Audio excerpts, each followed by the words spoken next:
Good morning, good afternoon, good evening, whenever you happenstance into this incredible discussion with my mentors, and I'm glad to say, or honored to say, friends, but people that have been providing their incredible time and expertise into this deluge of anxiety and overwhelming everything that this Trump presidency is offering us. And we're soon going to be joined by Mark Dan here.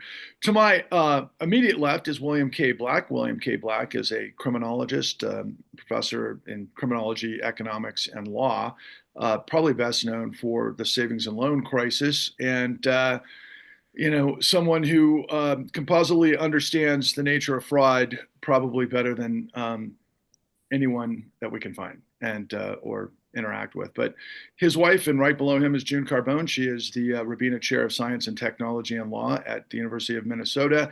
And underneath me is Mark Dan, former AG of Ohio and currently in independent practice, as you can see behind him, Dan Law. As always, I'll include links to their bios and their books in the description section below. But guys, it's Friday, April 11th, 2025, and boy, have we been hit with another week of unbelievable, endless shock and awe scenarios that obviously intersect in everything that we've been talking about for some time now. And I guess I'll start with, at the moment, the stock market appears to be rebounding from all of the previous week's losses because of the nature of the tariffs and all things international warfare, economic warfare by this incredibly incompetent president, but not to mention all of those that are in his cabinet that I saw signs during last week's 50-51 protests, which were quite amazing, by the way, and I was in the midst of, where the signs were reflecting pretty much everything that we're talking about, guys. I mean, everything that we're talking about is what people are holding up the signs, wanting answers to, but they seemingly can't quite get there because of all of the nature of the things that we're in the midst of. And I think that I'll just start with you, Bill. Off the top, how do you respond to what appears to be insider trading, or how would you define exactly what Trump did with this sort of buy the dip scenario? Well, it's an interesting version of insider trading in which you break it first and then you say, by the way, I'm going to slightly fix it. And you know that the market is going to go up because you're stopped doing really stupid things. The fall will cease and there'll be a recovery. What you frequently get in stock market is extreme volatility and it overcorrects in other directions. The world economy is still screwed up mightily. We are still in the midst of a trade war with the largest exporting nation in the world. And China and a host of nations are now targeting the US dollar as well, which is this unique advantage that the US has had and carefully maintained for 70 plus years in my, more than my entire life. And Trump is threatening to toss that away as well. So consumer sentiment is way down. Prices are going to go up again because the nation we import so much from, we're putting tariffs that mean that we will not buy from China and vice versa. And the result, of course, is going to be a banzana um, for all kinds of other companies that are much higher cost companies. And that's, again, part of the reason the stock market, a U.S. stock market, will go up in those circumstances. Well, Bill, on Thursday night, late Thursday night, or it might have been early Thursday morning, where it appeared that Trump's advisors, whether it was Scott Bennett or Ludnick or whomever's in the, probably Elon, by the way, who had called the gentleman in Trump's orbit who had been basically advising on tariffs as the dumbest man on earth. And obviously, we saw the quotes in the Wall Street Journal and so forth. But what you were just inferring was the bond market, right? And so the bond market started to pivot and started to, I believe, I don't know if it was going to be a collapse or a run or to what extent, but that seemed to be the red line that those billionaires within the orbit of the Trump universe started to, I guess, implore Trump in the early morning of, to pivot and obviously announce the 90-day sort of pause. Can you address, like you just said, the bond market? Because I did see a op-ed in the New York Times by a senior economist at Chase, and I found it incredible given everything that I've learned on our journey from the beginning, particularly as it relates to the 2000 great financial crisis and what came after. The title of the article was "Investors Who Prop Up the United States Economy Are Going to Think Twice and Not Forget This." And immediately what happened in my mind was, didn't the United States prop up investors? But that being aside, maybe if you could address, the idea of the bond market. Yes. So first, these markets are related but quite different. The bond market is very different than the stock market, and the interests of bond holders are often antagonistic to stockholders and vice versa. So you don't necessarily expect them to track in the same way. The bond market acts far more quickly to produce potential disaster for the huge corporations, hence the huge CEOs, right? Because they're basically saying, no, we're not going to lend money to you. And what has changed over the last 70 years is that corporations, not just in America, but now worldwide, but particularly in America, are extraordinarily leveraged. That means they have a whole lot of debt compared to equity. So when I was young, a typical American corporation might have 65% equity. That same corporation today might have 20% equity. That means that they're frequently borrowing large amounts of money. And if the bond markets are saying, yeah, you know what, we're not going to necessarily do that, or only at really prohibitive interest rates, then every CEO starts freaking, right? And when that starts happening, corporations start pulling back on investments and such. And so you can trigger changes in what we call the real economy super quickly through the debt markets, the bond markets.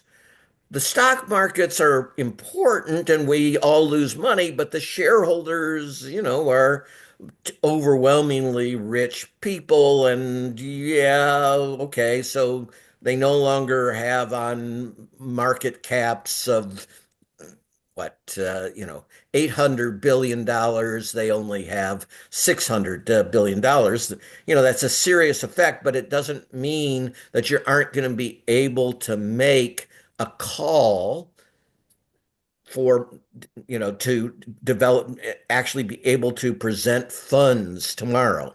And again, if there's a bond call and you can't make the funding, then you're out of business, and all of that can happen within hours or minutes. This is again what the difference in the great financial crisis, right? The bond markets oh, yes, there was a huge stock market decline, but that isn't what caused the terrible problems. When the bond markets seize up, then nobody it will make a trade anymore. And if you can't sell something, how much is it worth? Right. Well, and I just to add, Effectively, it's kind of worth zero during that period. And that over 1,000 markets closed down in the great financial crisis within hours. It petrified the folks. That's why radical changes in the bond or debt markets are far more, create vastly more anxiety in the CEO class and the prominent politicians. And so Trump backed off at that point. But that doesn't mean he's undone it. He's continued the a tariff levels with the People's Republic of China and with Canada and Mexico, our leading trade partners that are significantly higher, in the case of China, massively higher than Smoot-Hawley, the tariffs that helped trigger the United States to go not just into a Great Depression, but a really, really Great Depression, because again, they cause other countries to raise tariffs as well. And this war can go on and on. It's already reached the point where China has said, we're not going to bother to increase our tariffs anymore because there's going to be no trade at the existing level of the tariffs. So we're just going to ignore this and we're going to continue our war on the dollar through BRICS, which is this group that's trying to create a rival international currency to replace the dollar, which would be very bad for United States business as well. So don't be complacent because of any stock market recovery. The bond markets have demonstrated how fragile they are, and the trade war is continuing. Indeed, it's intensifying over the last week. Mark, I Yeah, think. I just wanted to add a point. So I've been trying to reach my son, who's an investment banker who's securitized, does bond securities on Wall Street. And I literally, his mom and I can't reach him at all. And I imagine him in a room with Excel spreadsheets repricing his deals every 5 minutes as the week went on. I mean, he is. There's no way. And again, that's just one. That's just one example. Anybody that wants to start a new business. Or expand their business, or invest in capital equipment. Everybody is literally at this moment paralyzed. And what's a bigger problem with what the administration did than whatever and Bill has made it clear, the substance of what they've done is horrifying and scary. But the fact is that they have paralyzed the economic activity of this country, because what we now know is that we can't believe what's coming out of the administration day to day, and no rational business person is going to make or seek an investment or take a loan in this environment, except those of us who have recession happy law practices like mine, where people will be flooding to us with their financial concerns and the collapse of their own and the loss of their jobs. That's going to trigger all kinds of issues. But there are very few businesses in this country that don't have to plan ahead, and certainly anybody who's going to create a job of the type that the administration, and I'm trying not to use the president's name anymore, because he likes it too much, and I just think we all need to stop saying it. But this administration, because it's not just him, he has an army of collaborators working with him on this. Some very bright people, very capable people. There are members of Congress who are actually bright and capable, all of whom are complicit with him in this happening, in this administration. So it's the administration, it's the government's actions, it's not any one person's actions.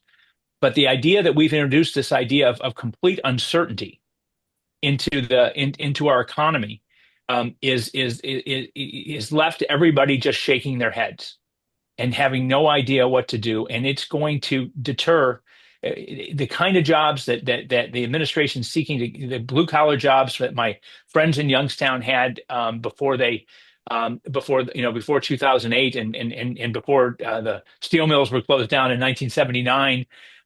Those kind of investments aren't going to be made, even in the areas where the tariffs have been imposed, because there's no reason to believe that those tariffs are going to stick. And so who's going to go out and borrow millions and millions and billions to build a factory? And in fact, what we've seen is the opposite happen. Here in Ohio, Microsoft canceled $1 billion of data centers that they were going to build after, and they're going to pay for all the government improvements that were made to incentivize them to come here. And it's still a better deal for them not to build those data centers, at least in their view of the economy, than to build them. I think that's a strong message. And data centers aren't going to create those kind of jobs anyway, but at least except in the construction. And so that's the bigger problem. That frankly, we might be slightly better off had he just stuck with the ridiculous tariffs. They stuck with the ridiculous tariffs, um, uh, and not backpedaled, creating what is now an inability of anybody in the world to believe the U.S. government. Wow, and to your point, it reminds me of the scene out of Harry Potter, right? It's Voldemort, he whose name we can't discuss.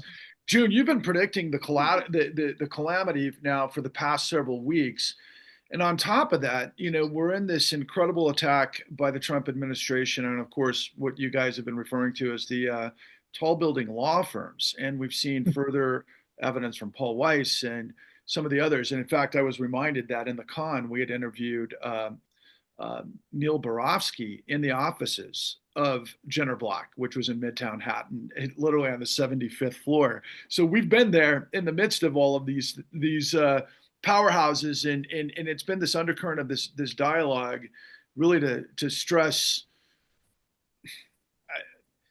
We have a constitutional crisis on one hand, and we have a crisis within the legal profession on the other. Where do you dive in, Jen?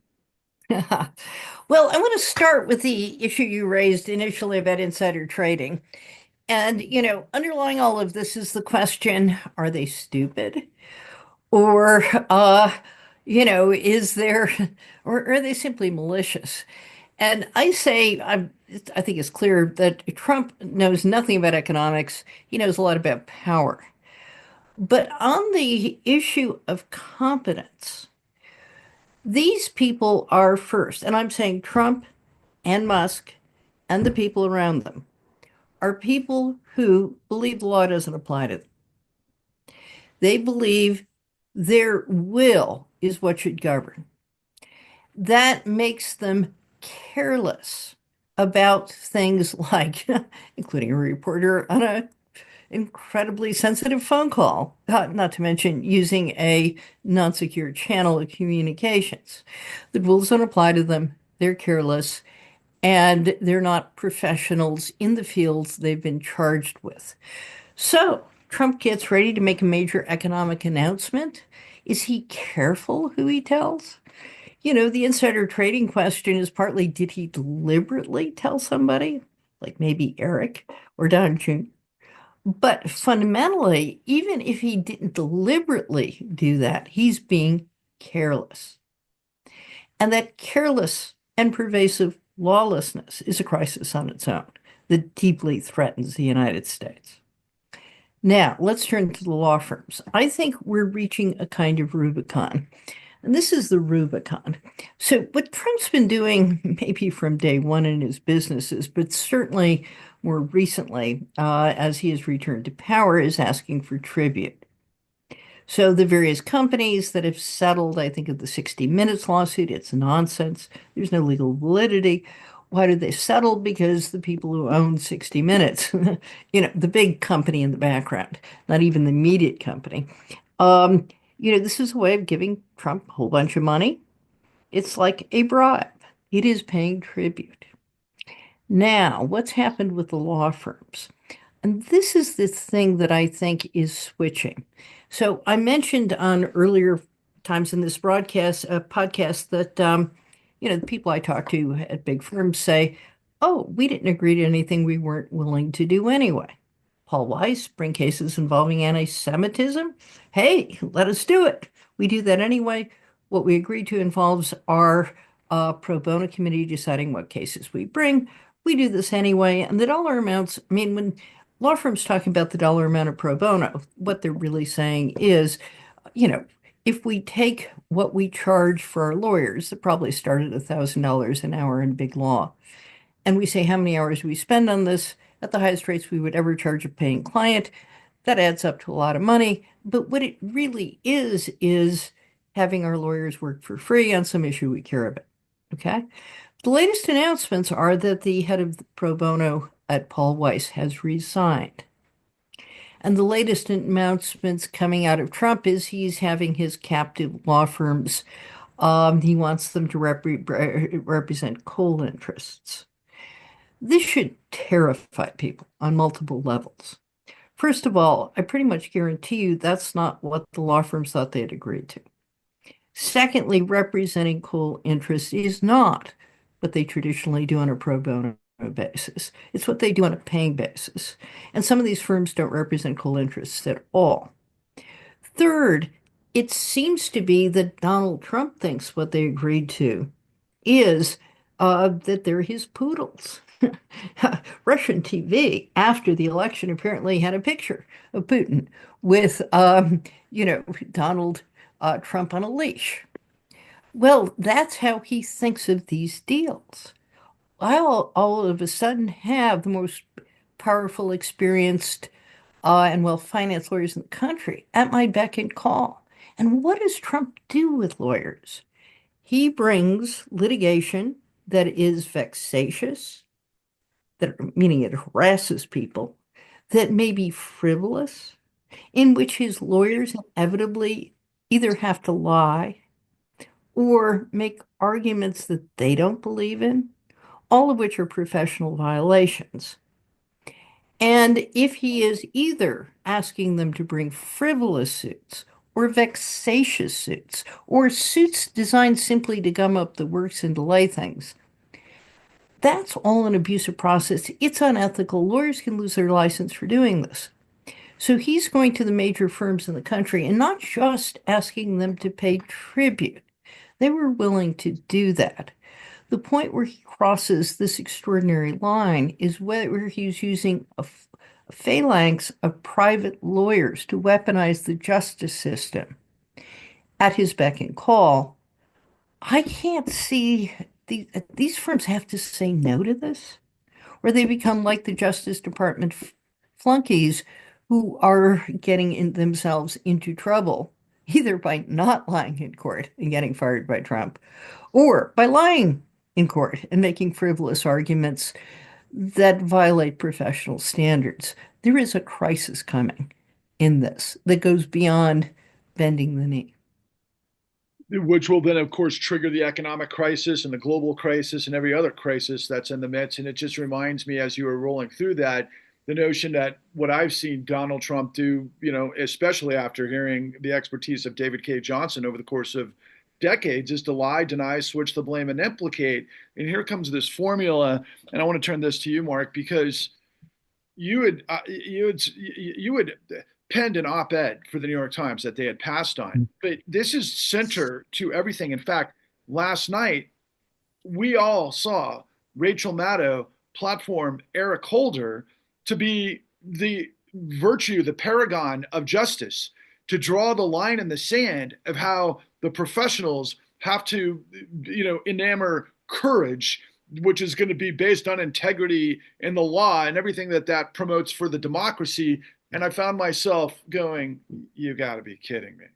Mark, from where you're sitting, I mean, you've been in the middle of this thing for now decades. And it's just a footnote on what June had to say. These poodles are also agreeing to change their hiring practices for the great for their great new master, and that is very serious and very significant. And in decades of battles that have taken and risks and career suicide that lawyers in these firms have engaged in order to get their firms to the place where they still don't reflect the makeup of the United States, but more reflect it. Do we really? And I think that's a huge compromise of principles that that also gets lost in this shuffle. And the optics matter here. The fact that they're acquiescing in a public way to this behavior is detrimental to the profession. It is shameful that the top 20 law firms in this country by revenue did not sign the brief in support of Perkins Coie. I mean, it is awful. It is one of the worst things the worst thing I can remember to happen to our profession in my 38-year career as a lawyer. So people, I don't know that you can overstate the importance of it. Um, so yeah, I mean, what's going to happen to the rest of us? There was a story this week about a lawyer who had represented an immigrant being he himself detained trying to travel in California. We bring cases against the government all the time in this firm. I mean, there's a very good chance that that's something that's, what am I going to include in my decision matrix, the consequences to my firm potentially by asserting somebody's constitutional rights in or right to better treatment by the government.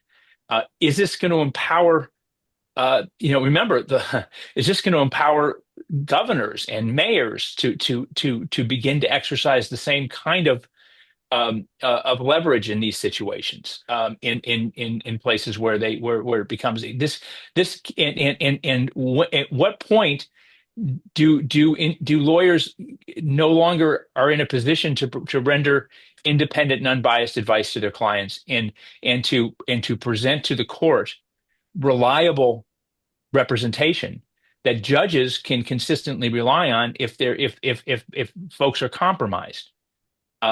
There's so much to think about here, and again, this matters more to lawyers than anybody else, but it matters to everybody because all the wheels turn, and all the potential protections of the separation of powers and the ability from this country to protect itself from becoming a dictatorship are in the hands of the lawyers.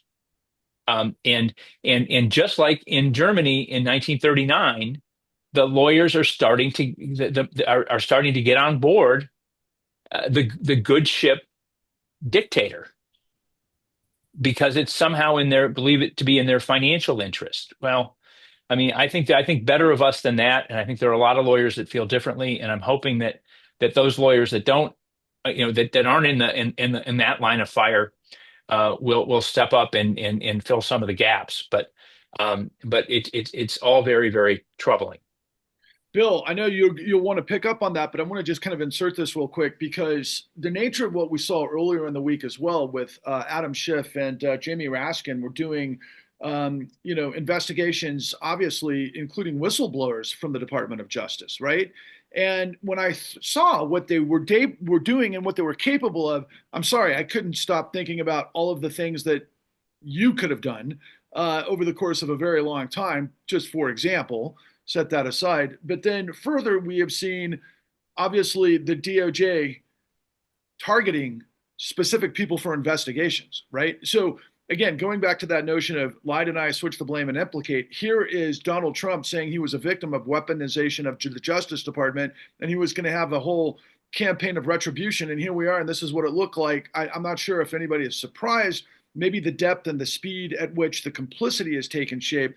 But can you marry those two things about A, what could happen with a government that does its job to do the investigations, and B, what we're looking at with this train wreck of, I'm sorry, it's corruption, right? So maybe you can pick up there, please.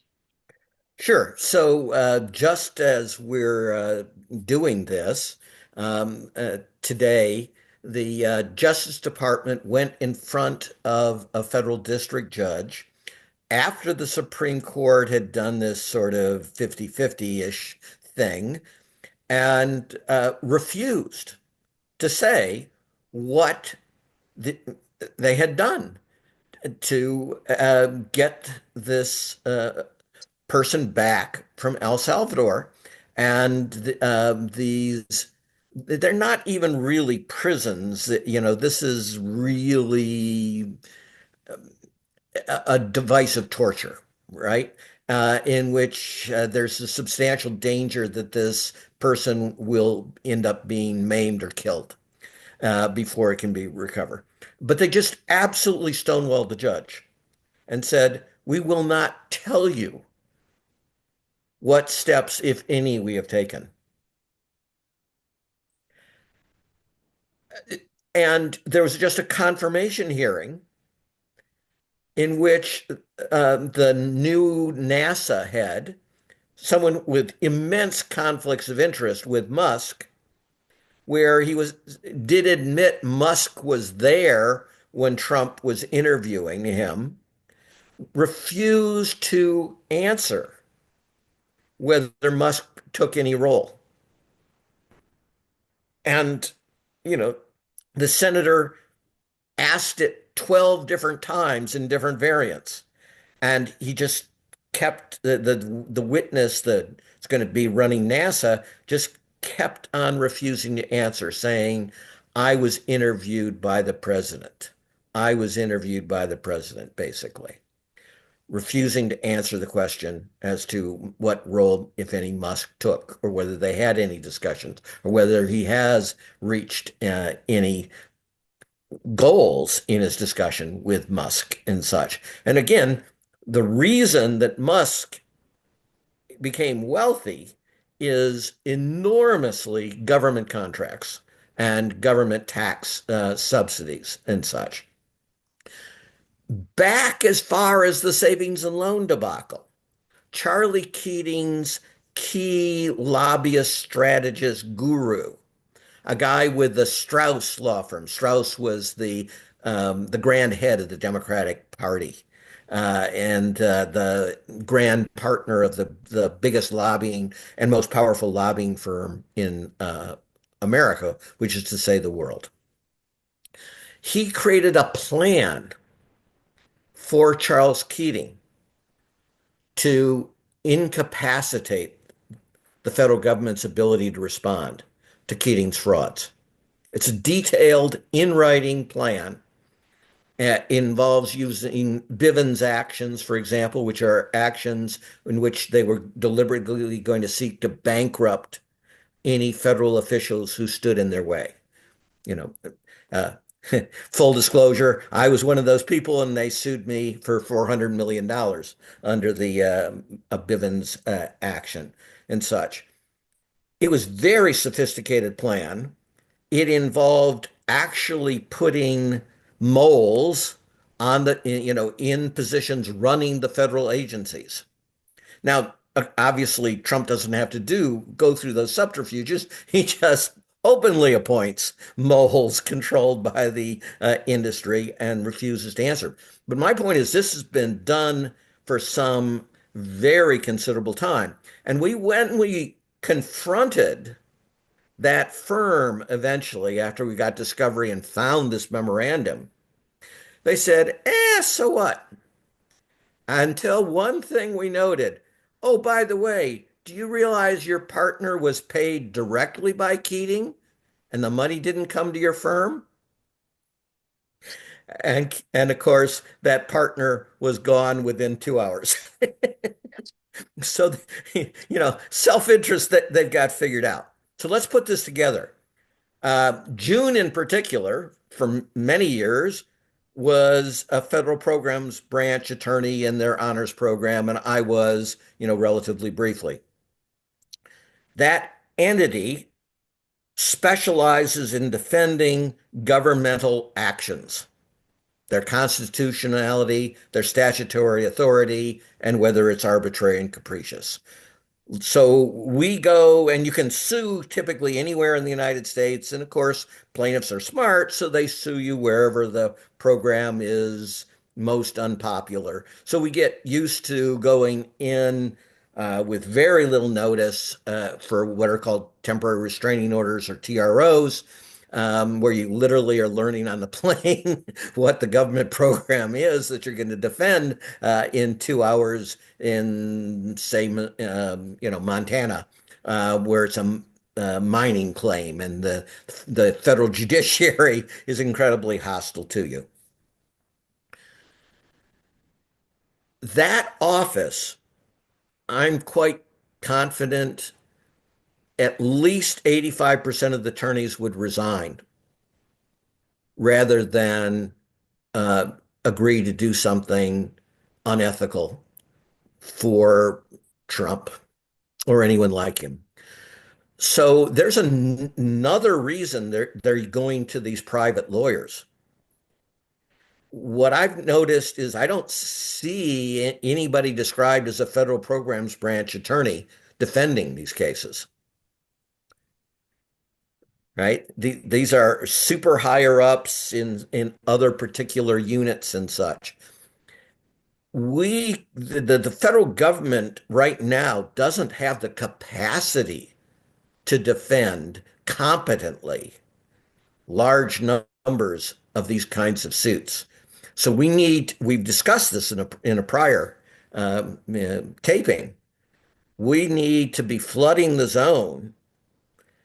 And then Trump is going to roll out these private law firms eventually to try to take the load and defend his actions.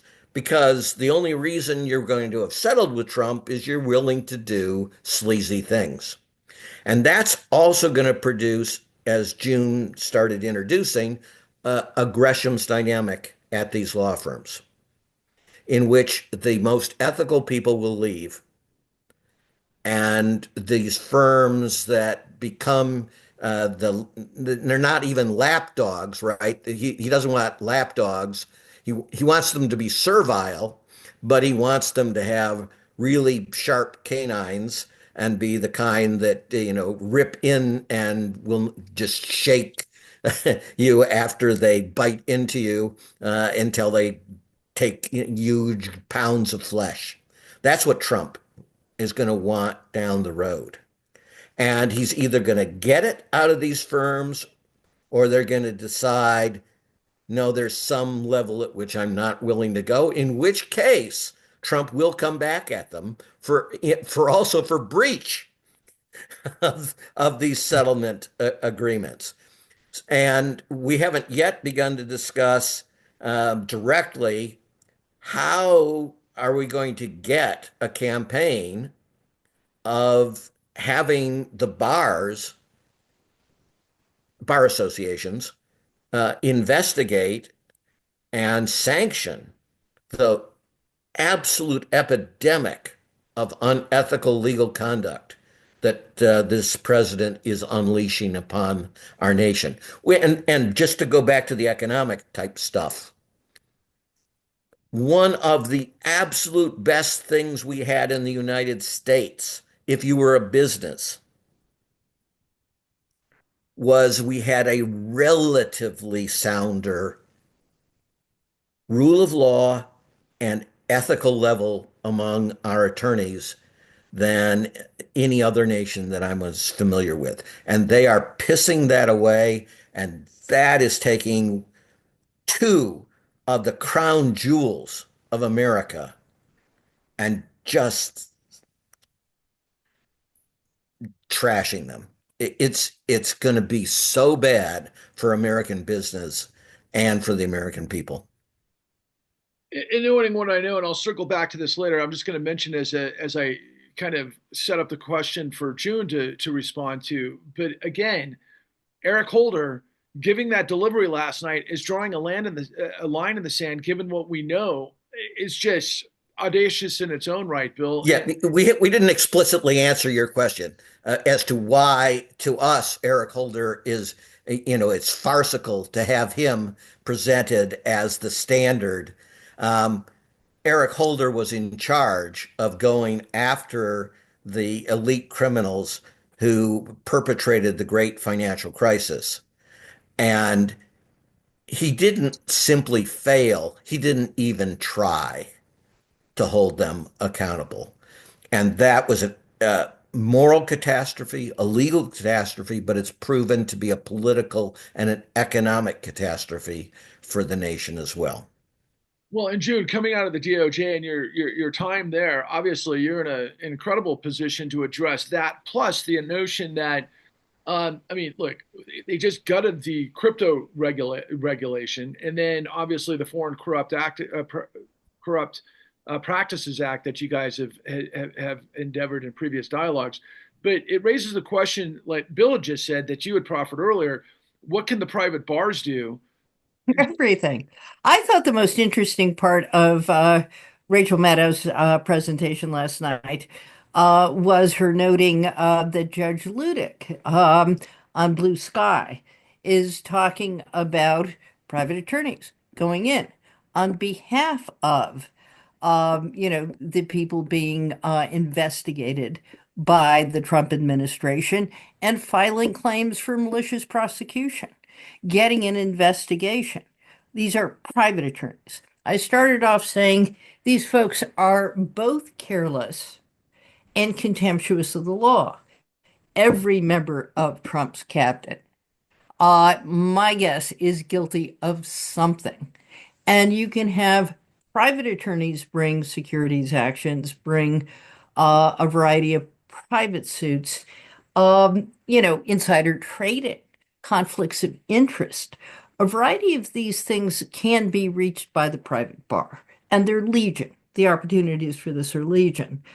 I think there are a couple of things. When I get really depressed, I think, oh, but this is what we need. I've been saying for at least a decade, meaning before Trump won, the only hope for the country is putting a stake through the heart of the mega base. That is the cult-like mindset that has supported Trump and, supported the Tea Party beforehand. It is destructive.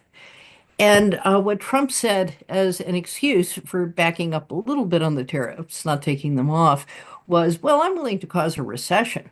I'm just not willing to cause a depression. But I think the likelihood of a global depression is quite high, not maybe over 50%. A recession at this point is still probably over 50%. A depression could also happen depending on how the Chinese respond, how Europe responds, etc. And the question then becomes that sets the stage we missed in the great financial crisis. So when you look at Germany, the denazification that took place in West Germany, but not necessarily in East Germany, did discredit the people who were complicit in the regime. With the Trump regime, the name of the regime is corruption and incompetence that wreaks havoc on the United States. I think we have to think about what happens when the incompetence and the havoc take their toll. At that point, you want a counter movement. You want to hold the people who caused this. You want to hold them accountable. You need what Eric Swalwell is talking about, a presidential crimes commission that looks at all the crimes Trump committed. Um, this time, if Democrats got ever really swept, and I don't know, I think they will sweep the House. I don't know they will get that much control in the Senate. But impeaching and convicting him, having trials that make clear not the extent, just the extent of the corruption in some venal way of, oh, I accidentally told my butler the first thing in the morning about I'm going to relax tariffs today, and he went out and bought some stock.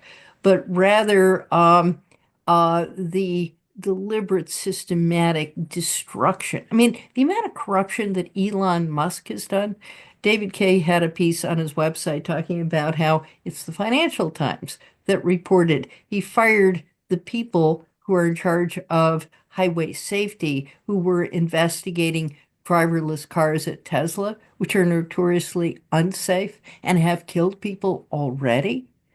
So what you've got is that level of conflict of interest and corruption. We need to go after it. Private attorneys can go after it in some cases. States can go after it in some cases with criminal prosecutions. But when Trump steps down, there needs to be a wholesale look at the criminality underlying this administration. Well, Well, one thing people who aren't lawyers can do is, and this is going to become an issue, it's already started to become an issue in some of the litigation about the administration's action is the issue of standing. I'm trying to remember. It was, I think it was for certain actions on behalf of the CFPB employees were brought by organizations as opposed to the individuals who were directly affected. Where you don't need standing in any state in America, in the District of Columbia, is to bring a disciplinary complaint against a lawyer. Um, and I'm I'm reluctant to say this because when I was a public official, and many disciplinary complaints are brought and many of them are not valid, but at the end of the day, those can be brought by somebody who is aware of the mistake or aware of the violation without having to be the victim of the violation, which is a broad, much easier point of attack here. And I think that the disciplinary organizations and the Supreme Courts around the country, I think there's still enough of them that they will be willing to take action. You saw what happened to Rudy Giuliani. That needs to happen over and over and over again. Every Justice Department attorney that goes in and lies to a court a disciplinary complaint needs to be filed. And it will, first of all, slow the gears of all this. It's a tool to make these functionaries of the and these butt kissers that they're surrounding themselves with start to think twice about whether they're going to do everything Trump tells them to do. And so I think that's important. I think the other area is defamation law. I mean, there are lies need to be addressed in court.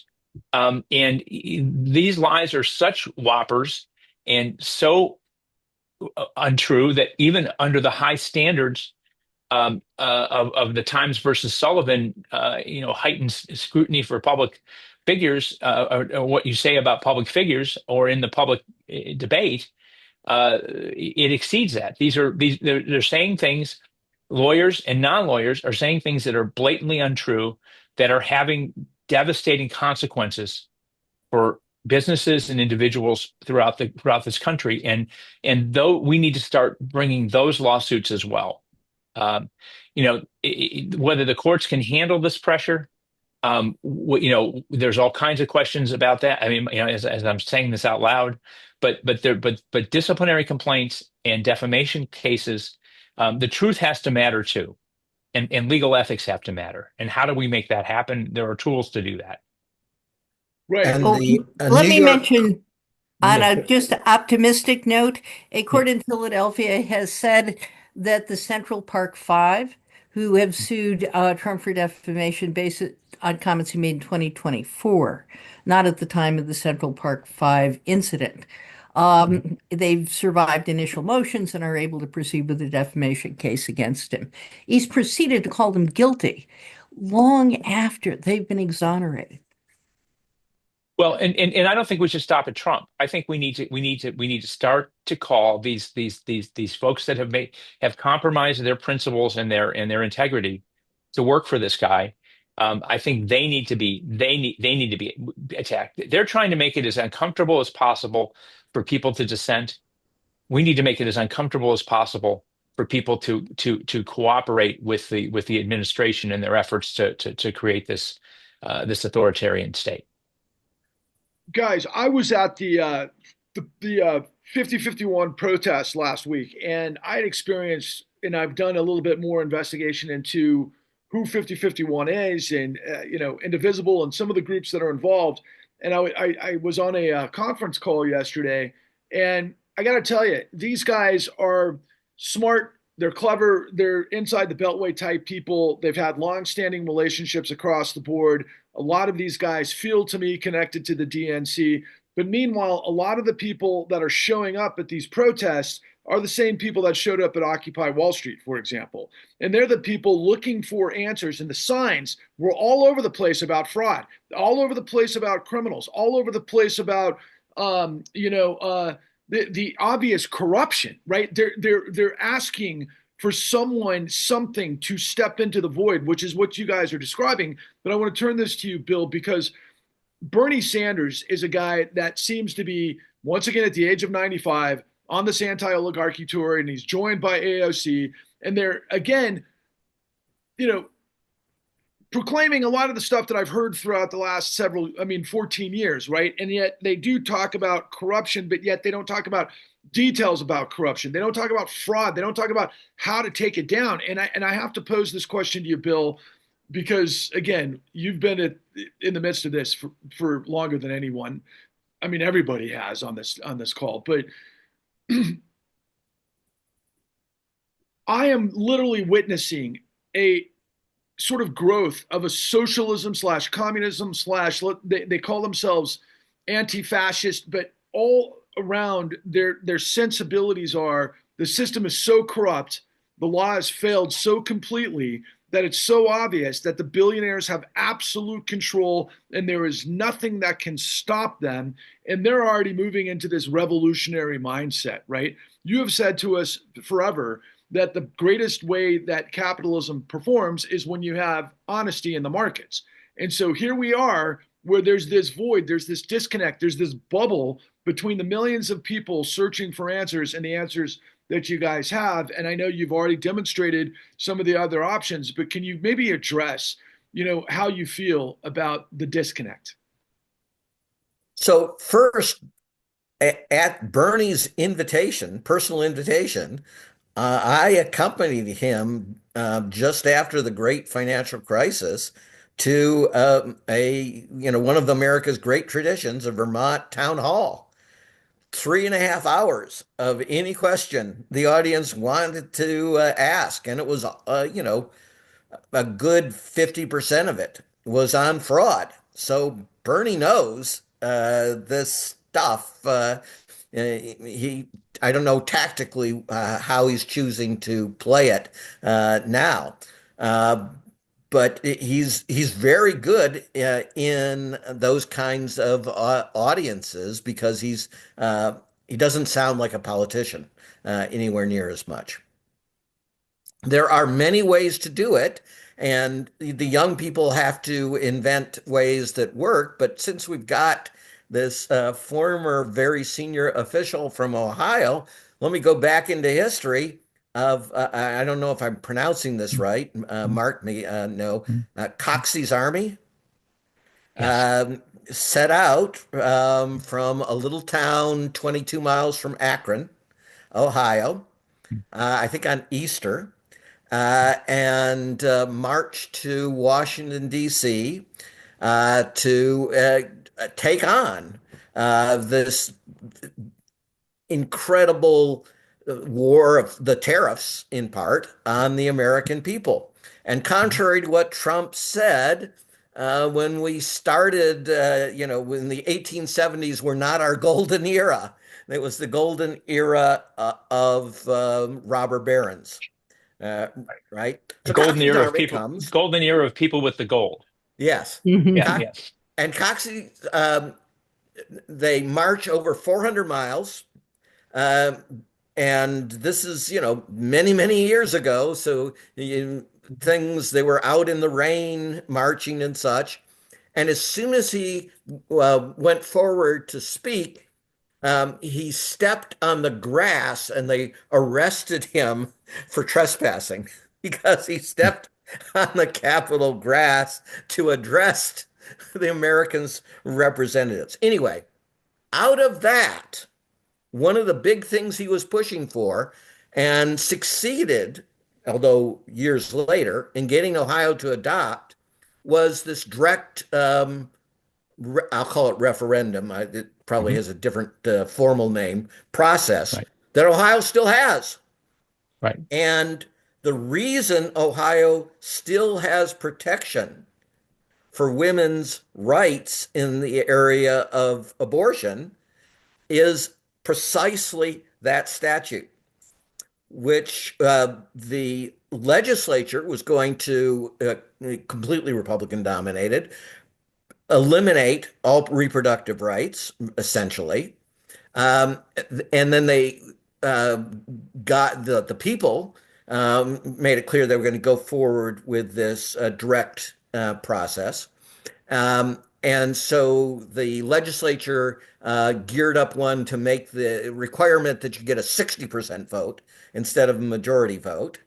And the Ohio population by like 63% voted against that. And then they voted in down the restrictions on reproductive rights as well.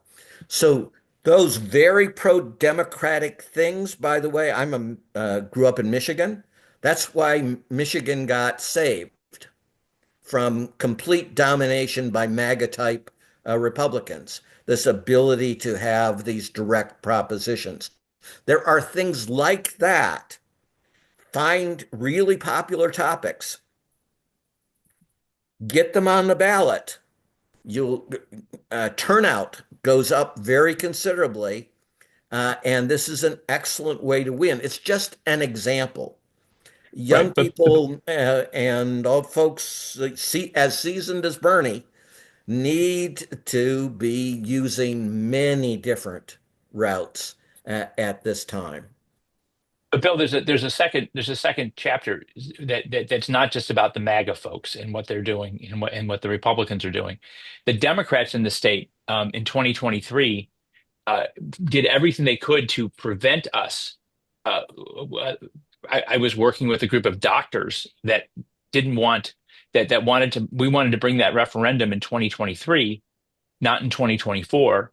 And the establishment Democrats nationally and in Ohio fought tooth and nail to prevent us from going forward with that referendum at that time. Because, and again, it's the cynical uh, corporatist Democrats that were more concerned with protecting the Democratic hedge fund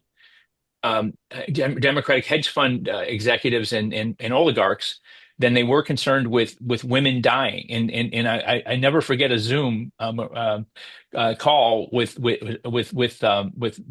some of the leaders of the Democratic Party and these doctors who just looked the state party folks in the eye and said, because people will die this year if we don't get this amendment passed and people don't get the medical treatment that they're entitled to. And there is no other discussion about this. This has to happen as soon as possible. And it did, and it forced the legislature into a very quick campaign and kind of a badly run campaign to raise the threshold for constitutional amendments. Which frankly turned into a catalyst for the they were both issue one, which made it very complicated. So in August we were against issue one, and in November we were for issue one. So that was a bit of a challenge from a political standpoint, but it was not just this is not about electing our friends back to office. This has got to be about more than that, and those kind of organic uprisings need to be nurtured because Patrick, the organizations that you talked about, I'm sure I'm sure they're fine people on both sides. No, I'm sure there are fine people, but that Democratic establishment is not. They're interested in fundraising with and skimming 50% of the dollars off the top into their chosen fundraising firms. There's conflicts of interest that abound among those DC-based organizations. And in the spirit of Mr. Coxey, Jacob Coxey, I think what we need to do is think about and encourage people to build their own uprisings, build their own campaigns, and that was the magic of the Tea Party, is that actually, well, we found out later it wasn't, but it appeared certainly at the time to be more organic than it was. It was actually funded by the Koch brothers, of course. But I think that this is so bad, and people are. I can't tell you. From 5 a.m. in the gym until 11 p.m. in the bar.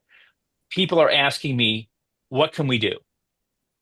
I've never had that happen to me in my life. I've never had that conversation more than once a day, and sometimes more than once a year.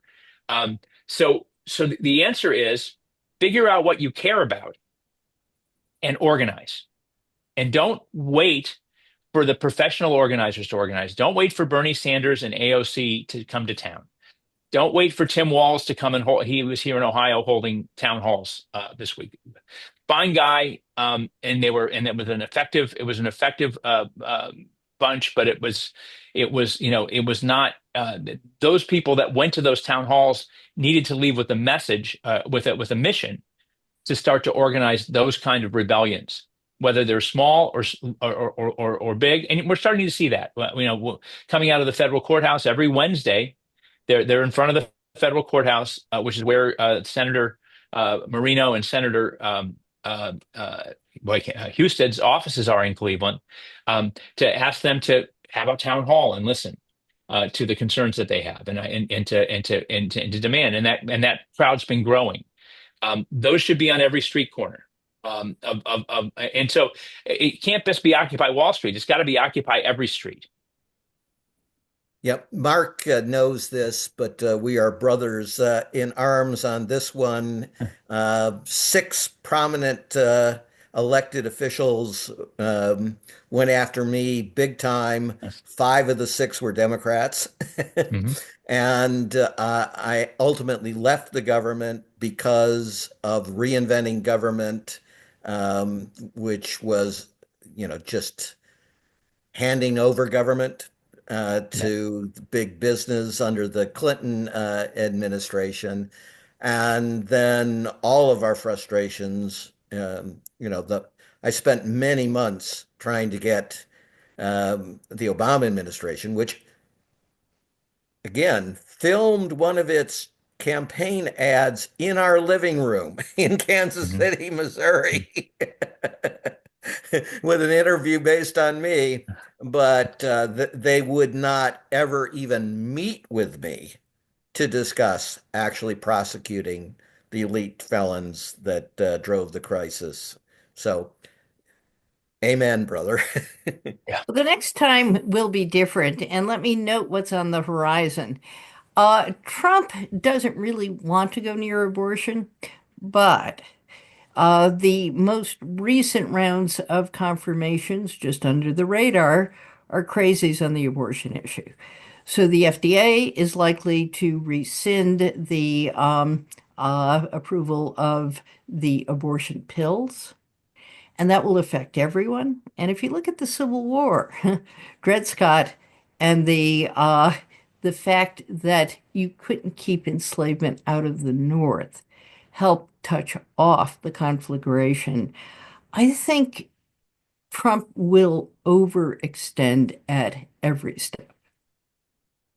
Mark, I know that you need to drop off. June and Bill, if you want to stay on for a couple more minutes, I'm going to maybe just tee up one question to June, Mark, if that's okay with Yeah. you. No, it was great to catch up again, and hopefully next week. Thanks. Good Okay. to see you. Thank you, Mark. And June, look, you've been such an inspiration. I mean, your husband has been forever for me, but it's just so incredible to be able to interact with you.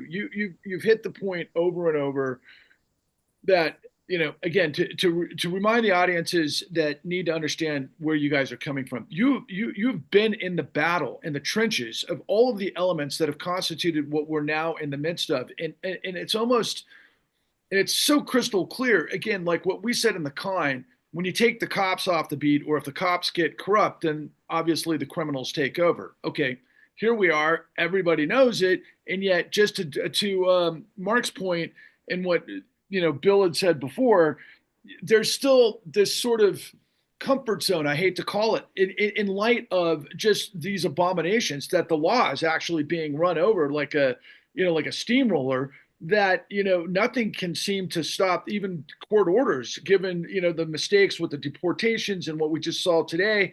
And, I could go down this litany, which we just touched on upon, but you've talked about honor and integrity throughout as being the mission critical component here. And what I it's one thing for people to go out on their corner to organize about something that's important, but what we have collectively put together is a decades long march that cost this country trillions of dollars in both GDP and also in all of the machinations of bailouts to a system that didn't have any accountability, that's led to this massive criminal engine that obviously high. In fact, I'm going to dovetail this into the final question here. That Bill had taught me years ago that there was an agreement, something that happened in the 90s where these large white shoe, tall building law firms could become both the shield and the sword.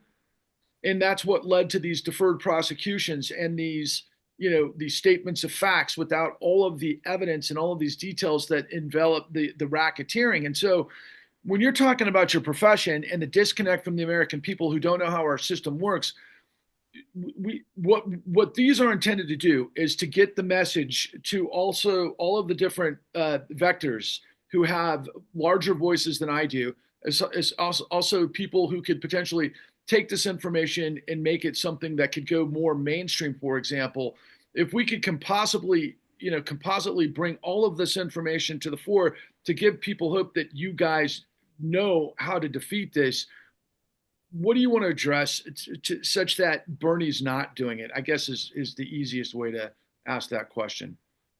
Well, I'm going to give you what I want to write my next book about, and it goes far beyond this discussion. But um, the core of it, I mean, I wanted to call it "There's no there there." People tell me nobody will get it. So the whole in the middle of the economy, how Donald Trump moved into it, and what the rest of us can do about it. If you think about what this tariff idea, to the extent it has any rational supporters, and we can leave aside whether they're rational, is about. It's this harkening back to the age of manufacturing, the great union jobs in the middle of the 50s, bring back this old era. And I say, what's the core of that era?